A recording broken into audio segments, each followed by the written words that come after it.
안녕하세요. 영희리치의 지혜입니다. 오늘은 제가 전에도 몇 번 올렸었던 기업 대결 영상 시리즈인데요. 테마는 수소입니다. 수소를 테마로 대결할 기업들은 입장해주세요, 선수들. 부이부부이 부이부부이. 바로 현대제철과 효성중공업입니다. 그러면 이 기업들이 수소로 어떤 전략을 펼치고 있는지, 그리고 재무제표는 어떤지 함께 살펴보러 가실까요? 국내 유일의 수소차 양산업체인 현대차는 수소산업을 그룹의 미래산업으로 꼽으며 적극적인 투자를 하고 있는데요. 오늘은 계열사 중에서도 수소 생산을 맡고 있는 현대제철에 대해서 자세히 알아보겠습니다. 제가 지금 찍고 있는 날 기준 11월 21일 기준으로 주가는 31,850원입니다. 지난 9월 12일 안동일 현대제철 사장은 향후 수소산업에 최대 2,500억 원을 추가로 투자하고 이를 통해서 생산량을 10배 넘게 늘리겠다고 밝혔습니다.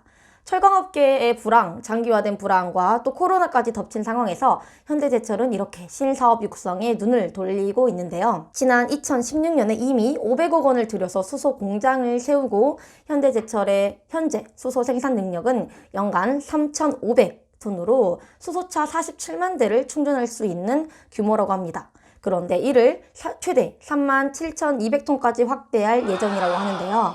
아까 말했듯이 10배 이상 생산 능력을 늘리겠다는 포부가 여기서 드러나네요. 현대제철은 수소산업을 미래성장산업으로 육성하기 위해 크게 세 가지 방침을 내놓았는데요. 첫 번째는 수소 생산 유통시설 확대 구축, 두 번째는 주요 사업장 FCEV 도입 및 수소 차량 확대 적용, 마지막으로는 수소를 활용한 친환경 연료전지 발전 시스템 구축입니다.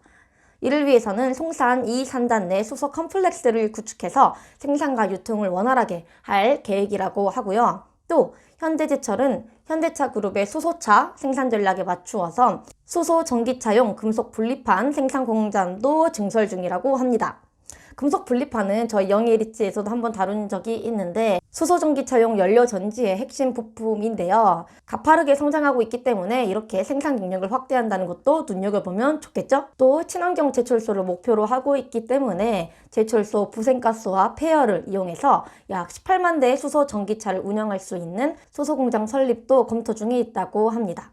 그런데 현대제철이 그만한 투자 여력이 있는지에 대한 의문도 계속 나오고 있습니다. 앞서 말씀드린 코로나와 철강업계의 장기화된 불황 때문인데요. 과연 현대제철이 수소경제의 패권을 잡겠다는 현대차와 함께 신사업을 통해 다시 일어날 수 있을 것인지 재무제표를 통해서 확인해 볼까요? 우선 현대제철은 현대자동차와 기아자동차에 자동차 강판을 공급하고 있는데요. 그러니까 현대제철이 마진을 높게 가져가면 가져갈수록 현대자동차와 기아자동차의 마진은 자연스럽게 떨어질 수밖에 없는 구조입니다. 사업보고서를 보면 3분기에 현대와 기아자동차 공장에 판매한 자동차 강판은 1조 1,539억으로 현대제철의 3분기 매출의 25%에 해당합니다. 여기에 현대 로템과 그룹 계열사까지 합하면 약 42%의 매출이 해당하는데요. 즉 현대제철은 현대 계열 회사 의존도가 높은 편이에요. 이게 물론 안정적인 매출처가 있다고 보면 긍정적이라고 생각을 할 수가 있는데 원자재 가격, 즉 철강성의 가격이 오르고 있는 상황에서는 마이너스 요인이죠. 왜냐면 원자재 값이 비싸가지고 팔아도 얼마 못 남기잖아요. 근데 거기다가 내가 팔아야 되는 상대방이 계열사 회사야. 이건 뭐 그러니까 차마 이렇게 높은 마진으로 팔 수는 없는 입장인 거죠. 네, 그 다음에 영업이익을 보겠습니다. 영업이익은 작년 대비 3분의 1 토막이 났습니다. 작년에는 3,300억대였는데 이번에 영업이익은 1,000억대로 많이 줄은 모습입니다. 네. 두 번째로 매출액 대비 판관비, 매출 원가 등을 얼마나 적게 들여서 마진을 많이 남기는지 보는 영업이익률을 보겠습니다. 보시면은 영업이익률은 1%도 되지 않습니다. 많이 좋지 않은데 참고로 2017년까지만 해도 영업이익률은 7%되었습니다. 네, 그 다음에 자본 대비 이익을 얼마나 잘 창출해 내느냐를 보는 ROE를 보겠습니다. 2020년 12월 예상 ROE는 마이너스 0.92%입니다. 다음은 부채입니다. 부채는 원래 부채 총계보다 자본 총계가 더 많아야 안정적이라고 보는데요. 현대제철은 부채 총계가 자본 총계보다 조금 더 많은 모습입니다. 하지만 부채 총계와 자본 총계가 비슷비슷해서 부채 비율이 100입니다. 이 말은 부채가 적은 편은 아니지만 많은 편도 아니라는 거. 그러면 앞으로 수소산업에 적극적으로 집중할 수 있는지, 투자할 수 있는지, 현금 및 현금성 자산이 충분한지 한번 살펴보겠습니다. 현금은 1조 3,700억 정도 보유하고 있어서 작년 3분기 대비 약 4천억 정도 증가했습니다. 유동자산의 10분의 1이 현금이니 현금을 많이 보유하고 있는 모습입니다. 현대제철의 수소 산업에 관한 이야기와 그리고 재무제표까지 살펴보았는데요. 그러면 현대제철의 맞설 기업은 바로 효성중공업입니다.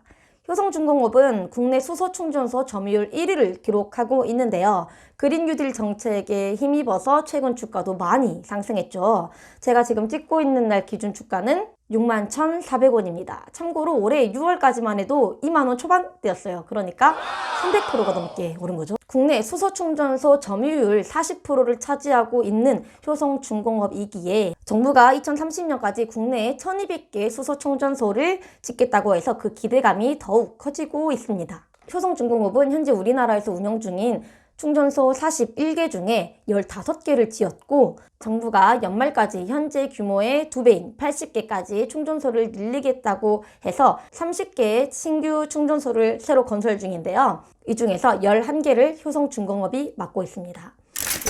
또한 효성중공업은 총 3천억 원을 들여서 액화수소 공장을 2020년까지 완공하는 게 목표인데요. 그 규모는 승용차 10만 대를 충전할 수 있는 규모로 세계 최대라고 합니다. 액화수소는 부피가 큰 수소의 저장 및 운송의 단점을 극복할 수 있는 열쇠라고 하는데요.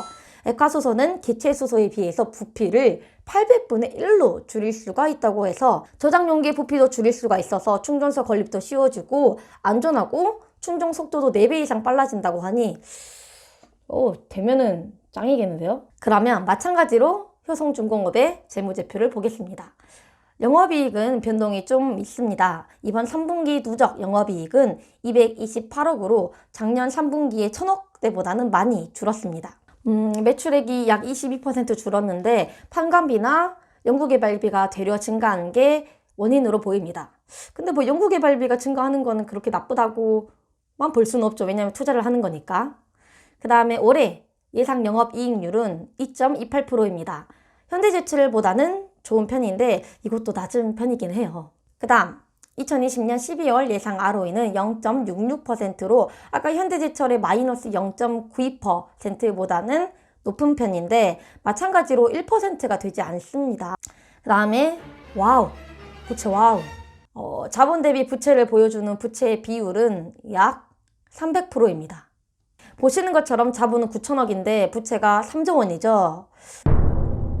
투자를 많이 하고 있겠죠? 그런 거죠, 여성. 그 다음 영업활동 현금 흐름은 매우 좋습니다. 아주 무서운 기세로 늘어나고 있는 모습입니다. 마찬가지로 현금이 빵빵한지 보겠습니다. 새로운 사업에 투자하려면 현금을 그만큼 많이 보유하고 있어야 좀 안정적이라고 볼 수 있겠죠. 현금 및 현금성 자산이 괜찮네요. 1,041억 정도 보유하고 있는데요. 아까 현대제철보다는 적지만 그래도 1년 전과 비교했을 때는 약 3배 정도 증가한 게 인상적인 모습입니다. 정리를 하자면 현금을 많이 보유하려고 있는 건 좋은데 부채가 좀 많이 있고 영업이익이 감소하는 게 아쉬운 효성중공업의 재무제표였습니다. 네, 오늘은 수소를 주제로 현대제철과 효성중공업에 대해서 살펴봤습니다. 수소 생산을 위주로 하고 있는 현대제철 그리고 수소 충전소 시장 점유율 1위의 효성중공업은 각각 수소를 미래 먹거리를 보고 적극적인 투자를 이어가고 있는 모습이었습니다. 네, 이게 수소가 아무래도 신사업이다 보니까 계속 투자를 할 수 있는지 안정적으로 할 수 있는지를 보기 위해서는 부채 비율과 현금 보유량이 중요했는데요. 부채 부분에서는 현대제철이 우위에 있었습니다. 부채 비율이 훨씬 낮았었죠. 현대제철은 부채 비율 100, 효성중공업은 부채 비율 300이었습니다. 그 다음 현금량을 보면은 현대제철은 유동자산의 약 13%가 현금이고 효성중공업은 유동자산의 약 6%가 현금이었습니다. 마찬가지로 현금 보유량에서도 현대제철이 더 좋은 모습입니다. 네, 하지만 효성중공업은 영업이익률과 ROE 부분에서 현대제철보다 우위에 있었는데요. 또 아무래도 국내 수소 충전소 시장 점유율 40% 1위에 빛나는 것도 빠질 수 없는 매력 포인트였습니다. 네, 이렇게 현대제철과 효성중공업 둘 다 각각 앞서고 있는 부분이 달랐는데요. 마지막으로 항상 말씀드리지만 저희가 하는 말은 지식과 투자에 도움이 되고자 하는 말이기 때문에 참고만 해주시고 여기서도 꼼꼼하게 공부하시고 분석하셔서 현명한 투자를 하시길 바라겠습니다. 그러면 다음 영상에서 또 만나요. 안녕.